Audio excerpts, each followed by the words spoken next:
여러분들은 어렸을 때 존경하는 인물이 누구였습니까? 저는 어릴 때 이순신 장군이 좋았습니다.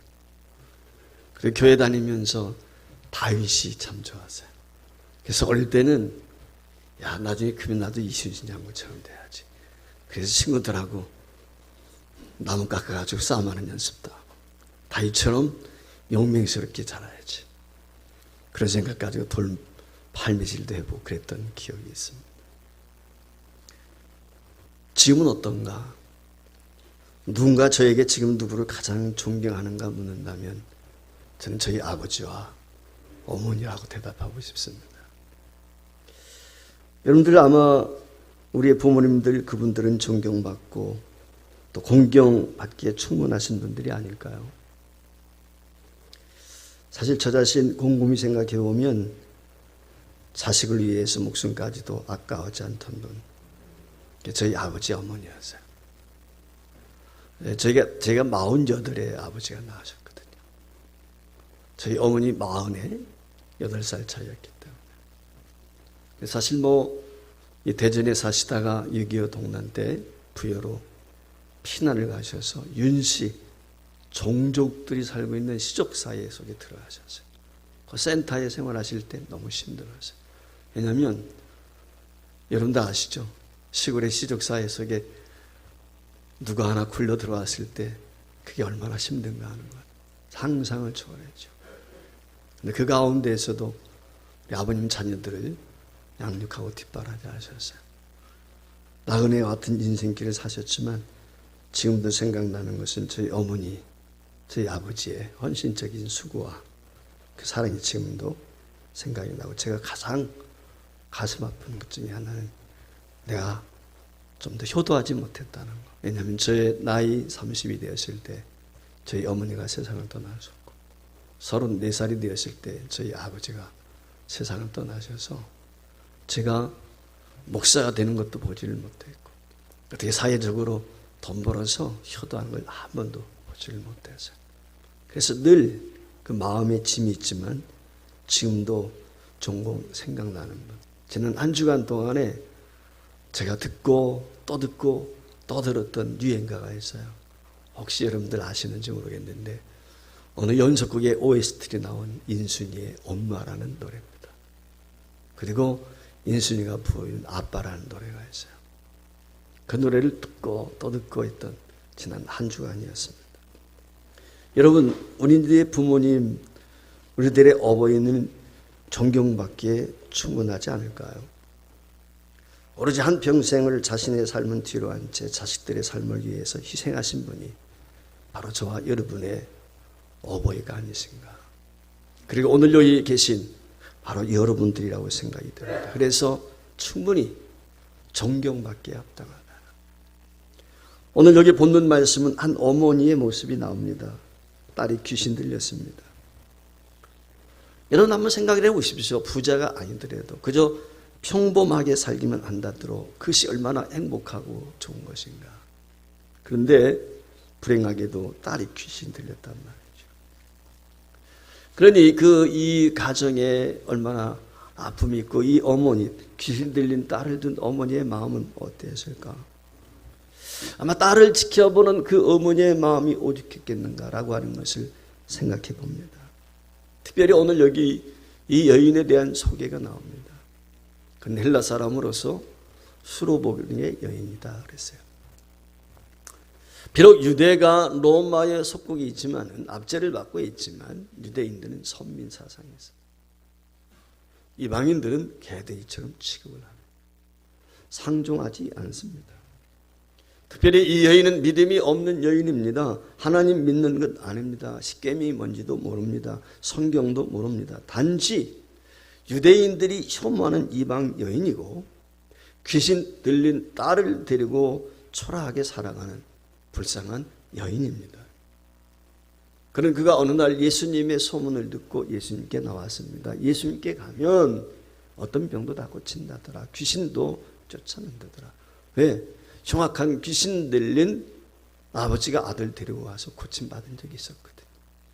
비록 그건 유대인이었지만 이런 소문을 듣고 있던 이 여인이 26절 말씀에 보면은 자신의 딸의 귀신을 쫓아내 주시기를 간청을 하죠. 특별히 자신의 딸의 귀신을 딸의 몸에서 쫓아내 주시기를 간청을 하면서 그가 하는 행위가 25절에 기록이 되어 있습니다. 오늘 25절 말씀에 보면 예수님 발 아래 엎드렸다 그랬어요. 발 아래 엎드렸다. 지금 많은 사람들이 보고 있습니다. 예수님 길을 가시는 거거든요. 근데 그 앞에 나와 넙죽 엎드리는 거예요.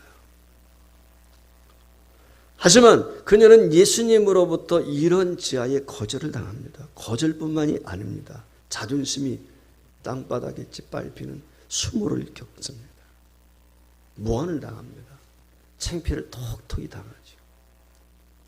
오늘 27절 말씀이 바로 그것입니다. 어떻게 저러실 수가 있지? 하나님이신데. 한 번도 저렇게 해보시지 않은 예수님께서 어떻게 저렇게 험한 말을 입에 담을 수가 있을까? 상상을 초월할 정도로.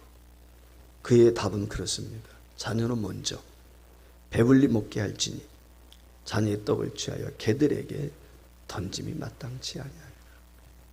이게 무슨 얘기죠? 내 자녀들에게 먹여야 될 떡 개들에게 줄 수 없지 않느냐 그 말이에요. 이 말의 의미는 다른 말로 바꾸고 말하면 뭐예요? 너는 개다는 거지. 너는 개가 아니냐. 지금 예수님이 그러는 거예요. 여러분, 어미가 개면 딸도 개입니다. 참 묘한 게 있더라고요. 부모라고 하는 것은요, 자기가 수모를 당해도 감내할 수 있는데요, 내 자식이 수모를 당하는 건 볼 수가 없어요. 그게 저희 아버지였어요. 그래서 이 아버지는 밖에 나가서 친구들과 제가 싸우면요, 꼭 이기고 들어와야 돼요. 그래서 조그만 몸이지만 저는 중학교 때까지 한 번도 져본 적이 없어요. 왜냐면 꼭 이기고 와야 아버지가 좋아졌어요. 오히려 얻어맞고 오면 화를 내셨어요. 아마 어쩌면 그것이 고향을 떠나서 타지에 나와 살고 있던 억울함이 있었기 때문이 아니었을까. 그런 생각을 가져요.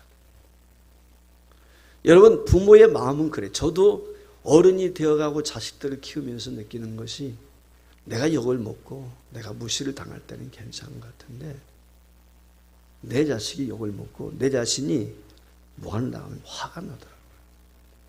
그게 더 거북스러울 때가 있더라고요. 오늘 이 여인이 말이죠. 자기가 개취급 받는 건 괜찮지만 내 딸 개 아니냐 말이죠. 그러니 돌아가는 거예요. 내 자식에게 줄 떡을 개에게 줄 수는 없다. 이게 우리 주님이거든요. 자, 여러분 입장이 이런 입장이었다면, 이런 치욕이 여러분에게 주어졌다면 여러분들은 어떠실 것 같습니까? 내 자존심이 뭉개졌습니다. 땅에 떨어지는 것 정도가 질밟힘을 당합니다. 근데 이 여인이 어떻게 합니까? 물러나지 않습니다. 여인은 포기하지 않습니다. 귀신이 내 딸을 고쳐달라는 겁니다. 이 여인에게는 오직 예수님만이 내 딸을 고칠 수 있다는 확신이 있었어요. 예수님이 거절하면, 예수님이 아니면 내 딸은 고침받을 수 없다는 믿음이 있었기 때문에 예수님께 매달, 오늘 성경에는 나와 있지 않지만 아마 저는 그런 생각을 가져봐서 이 그림을 그려볼 때 이 여인이 어쩌면 예수님 가까이 가지도 못했겠죠. 처음에 저 멀찍이 엎드려져 가지고 예수님 지나간 앞에서 말이죠, 엎드려 가지고 내 딸이 흉악한 귀신에 들렸는데 좀 고쳐주세요. 야, 개들의 떡을, 참 자식의 떡을 취해서 개들에게 던지지 않는다. 예수님이 그 말씀했을 때 맞습니다. 아마 그가 무릎으로 기어서 말이죠, 예수님 바지가랑이 붙들고 애원하지 않았을까요? 제 눈에는 그렇게 들어오거든요. 제 눈에는 기어가지고 아마 예수님 바지가랑 붙들고 창피한 줄도 모르고, 제발 내 딸 좀 살려주세요. 오늘 여기 28절에 보면 그렇게 이야기합니다. 이 여인이 맞습니다. 주여 옳습니다. 하지만 상에서 개들도 그 아이들이 떨어뜨리는 거 부스러기 먹지 않습니까? 개 같은 인생 그 부스러기 좀 내게 주시오. 부스러기 좀 주시오. 옛날에 저는 어릴 때 그런 얘기를 많이 들었어요. 젖동량이라고 하는 거 들어보셨어요? 옛날에 신봉사 얘기. 근데 옛날 시골에서는 그런 일들이 많이 있었어요. 실제적으로.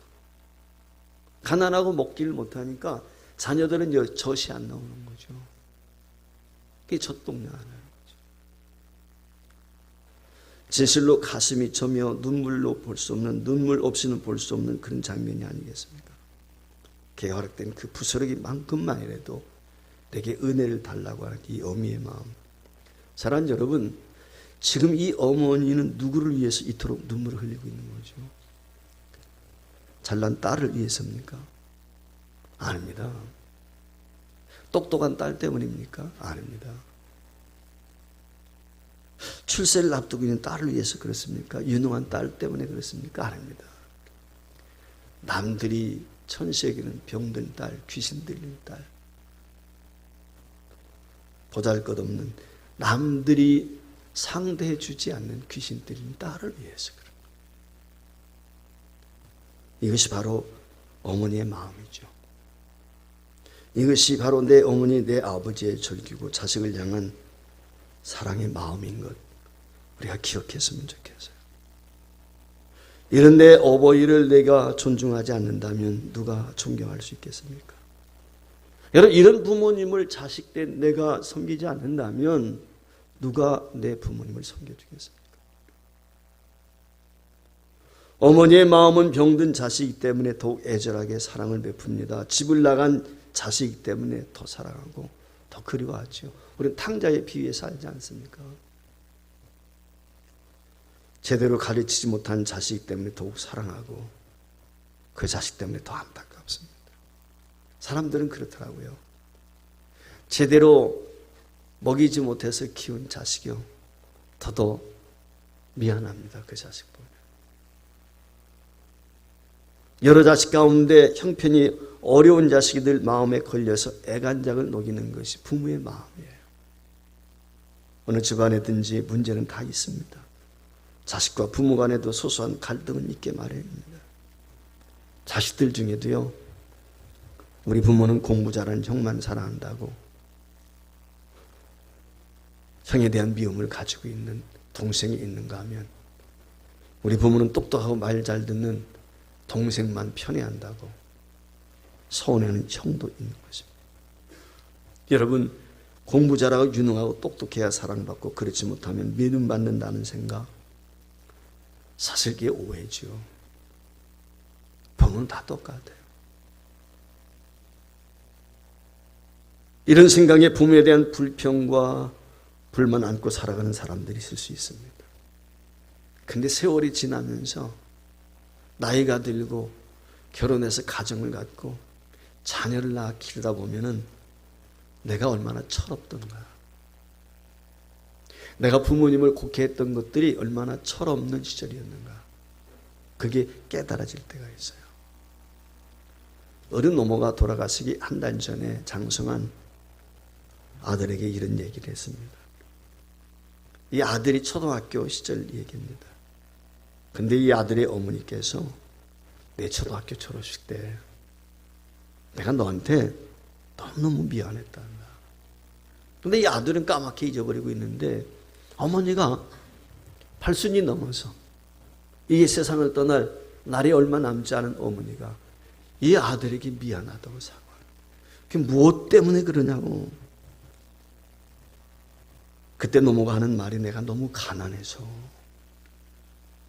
끼니 때우는 것도 쉽지 않아서 내가 그때 졸업할 때 1등 졸업했는데 내가 선물 하나 주지 못했다. 아마 나이 드신 분들은 기억할 거예요. 옛날에 초등학교, 중학교 졸업하게 되면 졸업장, 지금이 앨범 있고 뭐 요즘에는 말이죠, 뭐 CD로 주고 그런다고 그랬지만, 여러분 상장 받으면 어디다 보관하죠? 어디다 보관하세요? 이런 통이 있었죠. 기억나세요? 통이 있었대요. 대통처럼 이런 통이다. 거기다 돌돌 말아가지고 집어넣어요. 그 졸업식장에서 리본 딱 묶어가지고 대나무 통처럼 생긴 그 통 속에다가 옛날엔 졸업장을 집어넣고 그리고 상장도 집어넣고 그랬다.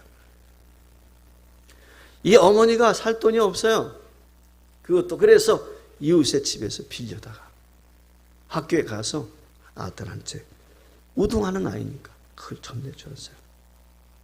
그 얘기를 듣고서야 이 아들이 생각이 났어요. 그때 집에 와보니까 그 통이 없어진 거예요.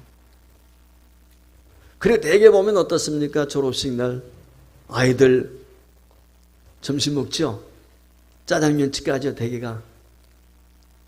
근데 남들은 짜장 먹으러 가는데 이 어미 돈이 없으니까 아들 손 붙들고 집으로 돌아왔단 말이에요.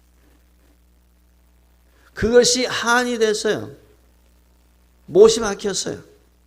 남들은 다 짜장 먹으러 가는데 우등한 내 자식 말에 1등 했는데도 불구하고 짜장 한 그릇 사주지 못하는 이 어미의 마음. 그게 못이 박혀서 세상 떠나시기 한 달 전에 팔순이 훨씬 넘으신 어머니가 어느 날 아들 붙들고 미안하다 하더라. 미안하다. 얘기했다는 거예요. 사는 성도 여러분, 그까지 짜장면 그 후에 이 아들이 얼마나 많이 먹었겠습니까? 그러나 이 어머니는 그날 짜장면 한 그릇 사 먹이지 못한 미안함, 이게 평생을 간다는 거예요. 평생. 아버지는 또 어떻습니까? 사업장에서 직장에서 모진 실은 다 겪으면서 견뎌내지 않습니까? 기분 나쁜 일 많죠. 이 치고 저리 칠 때 많죠. 사직서 쓰고 나오고 싶을 때 한두 번이 아니지 않습니까? 안 입고 올 때가 얼마나 많습니까? 인격 모독을 당할 때가 있죠. 당장 때려치고 싶을 때 있지 않습니까? 근데 그러지 못해요. 왜 그렇죠? 처자식 때문에. 처자식 때문에 못해요. 그들 먹여 살려야 되니까. 가르쳐야 되니까. 건사해야 되니까. 이게 압이더라고요. 그래서 마음대로 하고 싶지는 못한 거예요. 여러분, 우리 부모님들은 당신이 가지고 있는 역량 최단으로 베풀어 주셨어요. 힘을 다해서. 때는 방법이 모르고 서툴러서 표현하는 방법이 마음속에는 사랑이 부글부글 끓는데도 불구하고 사랑 표현 제대로 못했지만 상처 주었지만 세상 천하의 목숨처럼 나를 사랑하시는 분, 그분이 저와 여러분의 부모님이셨습니다. 여러분, 오늘 본문 수로본의 여인을 보십시오. 귀신 들린 딸을 바라보면서 어떤 심정으로 살아갈 것 같습니까? 그렇기 때문에 오늘 예수님 앞에 엎드려 간구하지 않습니까? 급기야 응답을 받아 딸의 병을 고치는 축복을 누리지 않습니까? 이것이 오늘 우리 부모의 마음입니다. 우리 부모님이 이런 마음이셨어요. 그리고 저와 여러분도 이 마음으로 아마 부모된 여러분들이 자식을 키우고 있을 것입니다. 동서고금을 막론하고 부모의 심정, 부모의 마음은 다 똑같다고 생각해요. 그래서 디모데전서 5장 4절 말씀에 보면은 바울 사도가 디모데에게 이렇게 권면합니다. 부탁합니다. 만일 어떤 과부에게 자녀나 손자들이 있거든 저희로 먼저 자기 집에서 효를 행하여 부모에게 보답하기를 배우게 하라. 이것이 하나님 앞에 받으실 만한 것이니라 그랬어요. 오늘 자녀 손들에게 저와 여러분이 가르쳐야 될 것, 부모가 쑥스러울 수 있지만 효를 가르쳐야 돼요. 효를 가르치라는 거예요. 생활 여건이 되면 부모들이 내가 돈이 있어도 자녀들에게 야, 나 용돈 좀 달라 얘기해야 돼요, 사실은. 줘버릇해야죠. 안 줘버릇하면 그것도 안 주더라고요. 네. 이게 중요한 것 같아요. 부모에게 보답하며 사는 효를 가르치라. 성경이 왜 오늘 우리가 효를 가르쳐야 될까? 이유가 있습니다. 왜 하나님이 우리의 헌금을 받으시기를 원하실까요? 하나님이 무엇이 부족하셔서 우리의 헌금을 원하실까요? 금도 내 것이요 은도 내 것이요 천하만상이 주님의 것이 아닌 것이 없는데 무엇 때문에 주님이 부족해서 우리에게 헌금 요구하십니까? 아니지요. 그것을 통해서 우리 축복하시게 하는 거죠. 마찬가지예요. 부모 공경은 이 땅에서 하나님의 첫 번째 약속 있는 계획. 그래서 야고보서 6장 2절 말씀에 보면 성경이 우리에게 가르쳐 줍니다. 내 아버지와 어머니를 공경하라. 이것이 약속 있는 첫 계명이니 이는 내가 잘되고 땅에서 장수한다. 자식 잘 되라고. 자식 잘 살라고 준 거예요. 다른 데 이유가 있잖아요. 오늘 여기 말씀해 보면 두 가지가 약속으로 보장되어 있습니다. 첫째, 땅에서 잘 된다는 거예요. 복이 있다는 거예요. 형통한. 어떤 부모가 자식이 형통하기를 원하지 않습니까? 여러분 자녀들이 형통하기를 원하십니까? 효를 가르치십시오. 효도하십시오, 자녀들. 여러분 건강하게 오래 살기를 원하십니까? 장수를 원하십니까? 부모 공경하십시오. 여러분의 자녀들이 오래오래 살기를 원하십니까? 효를 가르쳐야 돼요. 효는 장수와 복의 씨앗처럼 근원이 됩니다. 조선 왕조 아마 여러분들 시험 볼 때 태정태세 뭐 이러면서 왕들 이름 외워보신 적 있죠? 학교 다닐 때. 효종 임금이 있습니다. 그 이시조선에 인자하기로 소문난 왕 중에 하나가 효종입니다. 그런데 이 효종이 한 번은 민정을 살피기 위해서 백성들의 삶이 어떤가 그 민정을 살피기 위해서 신하들 몇 명 데리고서 거리에 나서게 되었습니다. 효종이 거리를 지나가게 될 때 마침 한 아들이 노모를 등에 업고 길에 나와 서 있는 것을 보게 되었습니다. 그래서 효종이 그 아들에게 묻습니다. 그대는 어찌해서 늙은 노무를 업고 그렇게 서 있는가? 그럴 때 이 아들이 이렇게 대답을 했답니다. 왕이시여, 어머님의 평생 소원이 임금님의 영안을 우러러 뵙는 것이었습니다. 그래서 어머니를 이렇게 업고 나왔습니다. 이 이야기를 들은 왕이 마음에 감동이 왔습니다. 야, 효자로구나. 그래서 그 아들에게 풍성한 상을 내도록 했습니다. 이 소문이 동네에 퍼졌어요. 그때 마침 그 동네에 아주 불효자식이 있었어요. 망나니가 있었어요. 어미 속을 썩이는. 그런데 그 이야기를 듣고 이 자식이 말이죠. 그 효도하는 자식처럼 임금이 지나가는 길목에 자기 노모를 놓고 나왔었습니다. 효정이 또 묻습니다. 그대는 어찌해서 노모를 입고 거기 서 있는가? 그때 이 불효자식이 조금 전에 효도에서 상을 받았다는 그 아들의 말 그대로 이야기를 했습니다. 그때 그 광경을 지켜보고 있던 동네 사람 중에 한 사람이 불쑥 나오든지 저놈은 천하의 불효자식입니다. 다만 상금의 눈이 어두워서 저렇게 위선을 떨고 있습니다. 아들의 불효를 고자질해서. 자, 이 이야기를 들었다면 여러분이 효정이라면 어떻게 하시겠습니까? 기록에 보면 효정이 그랬답니다.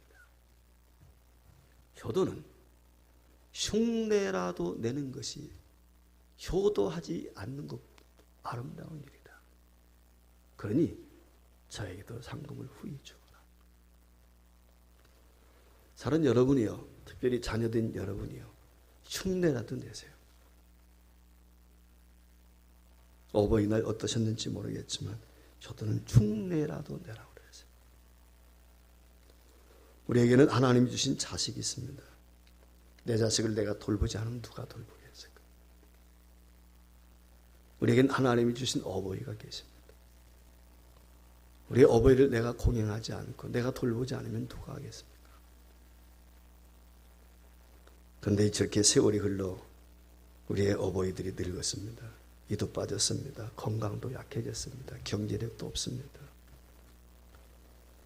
그 어버이를 장성한 내가 돌보지 않는다면 누가 내 부모를 돌볼 수가 있겠습니까? 자식이 어버이를 공경하지 않으면 누가 내 부모를 공경할 수 있겠습니까? 당연히 내가 해야 합니다. 내가 효도해야 됩니다. 여러분 핏덩이를 낳아 나를 키우셨기 때문에 이제는 내가 부모님을 책임져야 되는 거죠. 그게 자녀입니다. 그래서 성경도 내 부모를 공경하라. 내 부모를 기쁘게 하라. 내 부모에게 순종하라. 올해 눈에 자꾸 이야기해 주는 거예요. 예로부터 우리나라에서 효도할 때는 두 가지 이야기를 합니다. 하나는 봉양이라고 하는 것을 봉양. 그 두 번째는 양지라고 하는 것을 혹시 들어보셨는지 모르겠어요. 봉양이라고 하는 것은 의식주. 이 의식주를 가지고서 정성껏 부모님을 편안하게 모시는 걸 봉양이라고 합니다. 양지라고 하는 것은 부모님의 마음속을 헤아려서 그 마음을 편안하게 해드리는 것입니다. 즉 걱정, 근심 끼치지 않는 것. 이게 양지라고 하는 것입니다. 두 아들을 둔 어머니가 있었습니다. 큰 아들은 그 마을에서 제일 가는 가부였습니다. 근데 작은 아들은 안타깝게도 끼니도 걱정해야 될 가난했습니다. 먹고 사는 것이 넉넉지 못했습니다. 잘 사는 아들은 이틀이 멀다 하고 큰 아들은 고기 음식에다가 대접을 하고 철을 따라 옷을 해드립니다. 그런데 웬일인지 어머니는 작은 아들네 집을 음식과 옷과 오늘날로 말하면 용돈도 넉넉히 주는 큰 아들 집을 드나드는 것보다 작은 아들 집을 자주 드나들었습니다.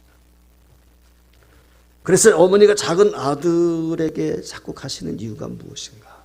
큰 아들 입장에서 내가 이렇게 잘해드리는데 라고 하는 생각을 갖게 되었습니다. 그러던 어느 날 어머니 입에서 무심결에 나온 이야기를 들었습니다. 어머니에게 좋은 음식, 좋은 옷은 그리 중요한 것이 아니었습니다. 물론 아들이 살만했기 때문에 그렇겠죠. 그보다는 동생 집에 갈 때마다 그 동생이 밤마다 등이 가렵다 하면 어머니의 등을 긁어줍니다. 삭신이 쑤신다. 그럼 그 아들이 여기저기 주물러 드립니다. 그리고 나서야 자기 방으로 건너가더라는 것이죠. 바로 이것이 양지라고 하는 것입니다. 첫째 아들은 봉양, 둘째 아들은 양지. 사실 둘 다 효도죠. 물질로 효도해야 됩니다. 마음으로도 효도해야 됩니다. 둘 중에 어느가 치우치지 않고 다 해야 되겠죠. 혹시 여러분들 사자성어 가운데 반포지효라는 말 들어보셨습니까? 반포지효라는 말은 쉽게 말하면 그예요. 시골에 사는 촌놈이기 때문에 강남 제비가 봄이 되면 오죠. 그럼 어떻게 추년 밑에다가 제비집 짓죠. 그게 얼마 되지 않아가지고 알을 낳고 새끼를 이렇게. 그럼 제비가 어떻게 해요? 요놈들이 그냥 머리 툭 내밀고 입을 척척 벌려가면서 어미가 물어다 주는 걸 먹는다. 새 중에서 아마 이 까마귀처럼 그렇게 대접받지 못하는 새도 드물 거예요. 까마귀는 뭐 별로 좋아하는 사람들이 많지 않아요. 여기 반포지효라는 말의 의미가 뭐냐면 까마귀가 늙은 어미를 위해서 먹이를 물어다 주는 거예요. 즉, 이 자란 새끼 새가 자라서 늙어 사냥할 수 없는 어미, 자기 부모 새를 섬기는 것, 그걸 반포지효라고 하는 것입니다. 달리 말하면 까마귀조차 부모를 공경하고 효를 행한다는 것이에요. 하물며 만물의 영장인 하나님의 형상을 닮은 사람이 어버이의 은혜를 모르고 효도하지 않는다는 것은 흔히 우리가 짐승만도 못하다 라고 하는 이야기가 다른 데서 나오는 것이 아니죠. 사랑하는 성도 여러분, 특별히 우리 자녀된 여러 젊은이 여러분, 저는요, 제가 잊지 못하고 기억되어진 아주 생생하게 남아있는 추억 중에 하나가 4살 먹었을 때 너무 충격을 먹어가지고, 그게 뭐냐면 저희 동생을 출산할 때 어느 날 친구들과 어린 나이 4살 때니까 밖에서 겨울인데 놀고 들어왔는데 어머니가 아기를 낳은 거예요. 근데 피가 범벅이 돼. 옛날엔 집에서 낳았으니까. 집에서. 근데 이 동생이 죽었어요. 그래가지고 세숫대야 있잖아. 거기 다 매달가지고 윗목에다 이렇게 놨어요. 근데 죽지 않고 지금도 이게 살아나가지고 깨나가지고 감사한데 그때 너무 충격이 컸어요. 그게. 뭣도 몰랐으니까 어릴 때니까. 근데 자라고 나서 알게 되어서요. 제가 그런 얘기를 들었어요. 어머니가요, 아이를 낳을 때 서말의 피를 흘린다는 거예요. 서말의 피를 흘린다. 오늘날이야 자궁 절개하고 이래서 애기 나니까 다르지만 옛날에는요, 아기를 낳기 위해서는 신발 이렇게 한번 보고 들어갔다 하잖아. 내가 신발 신을 수 있을까? 아기 낳다가 많이 죽어서. 제가 초등학교 때 본 영화 중에서 지금도 기억에 한이라는 영화가 있어요. 한이라는 영화. 그의 왕비가 아기를 낳다 죽는 거예요. 아기를 낳다. 통뼈라고 그러지 않습니까? 열리질 않아서 죽어. 옛날엔, 지금이야 수술 나지만 옛날에는 그렇단 말이에요. 그러니까 저와 여러분이, 하나님께서 저와 여러분을 하나님의 자녀 주시는 것도 핏값으로 자녀 삼아 주셨지만, 죄송한데 저와 여러분도요, 여러분 부모들이, 우리의 부모님들이 핏값이에요. 핏값. 피 흘리고 날 낳으셨어요. 소말 떠셨다는 거예요. 사랑하는 성도 여러분, 수로보니게 여인처럼 자식을 위해서 자신의 존재적 헌신짝처럼 내던지고 자식을 보호하고 지켜주신 분, 귀신이 딸을 위해서 울부짖는 한 어머니, 딸을 향한 애절한 마음을 지녔던 한 어머니의 마음, 결국은 예수님 마음을 감동시키잖아요.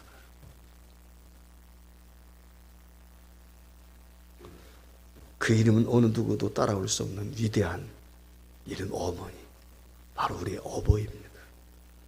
사랑하는 여러분, 오늘 어버이 주일을 맞이해서 주님의 이름으로 주님을 대하는 마음으로 주 안에서 공경하는, 부모에게 효를 할 수 있는 저와 여러분이 될 수 있기를 주의 이름으로 축원합니다. 자녀들아, 주 안에서 너희 부모에게 순종하라. 이것이 옳으니라. 이유가 무엇입니까? 내 아버지와 어머니 공경하라. 이것이 약속 있는 첫 계명이라고 그랬어요. 그러면 내가 땅에서 잘되고 장수할 것이라고 약속해 주셨습니다. 이 복이 아무쪼록 우리 서부질교회 모든 후손들에게 임하기를 주의 이름으로 축원을 드리고, 동시에 부모된 여러분들, 오늘까지 자식들 건사하느라고 수고 많이 하셨는데 남은 생에 하나님의 위로와 평강이 함께 하시기를 주의 이름으로 축원드립니다.